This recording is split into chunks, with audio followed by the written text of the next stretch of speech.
মাননীয় সদস্য আব্দুল্লাহ নাহিদ নিকার একটি সম্পূরক প্রশ্ন করুন। ধন্যবাদ মাননীয় স্পিকার।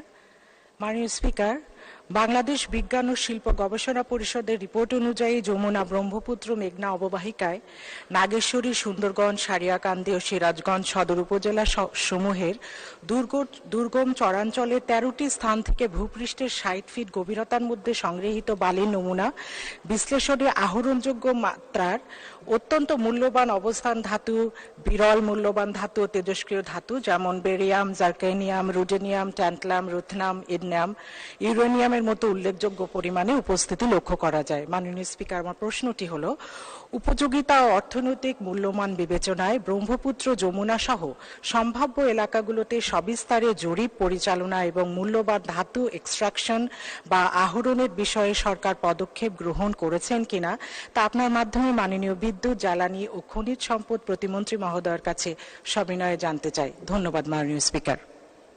ধন্যবাদ মাননীয় সদস্য। মাননীয় মন্ত্রী। ধন্যবাদ মাননীয় স্পিকার। ধন্যবাদ মাননীয় সংসদ সদস্যকে। জি, আমরা এটার একটা ব্যাপক ব্যবস্থা নেওয়া হয়েছে। বেশ কয়েক বছর যাবৎ আমরা এখানে পরিচালনা করছিলাম।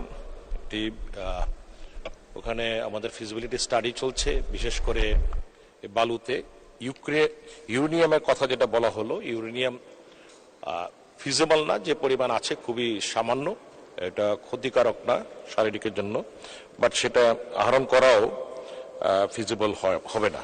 কিন্তু বেরিয়াম এবং বাকি মিনারেল যেগুলো আছে সেগুলো নিয়ে একটা প্রকল্প করার জায়গা তৈরি হয়েছে এবং ইতিমধ্যে আমরা বেশ কিছু অফার পেয়েছি এবং একটি অফারকে আমরা বিবেচনার জন্য ইতিমধ্যে লাইসেন্স ইস্যু করার জন্য আমরা প্রস্তুতি নিয়েছি। ধন্যবাদ মাননীয় স্পিকার।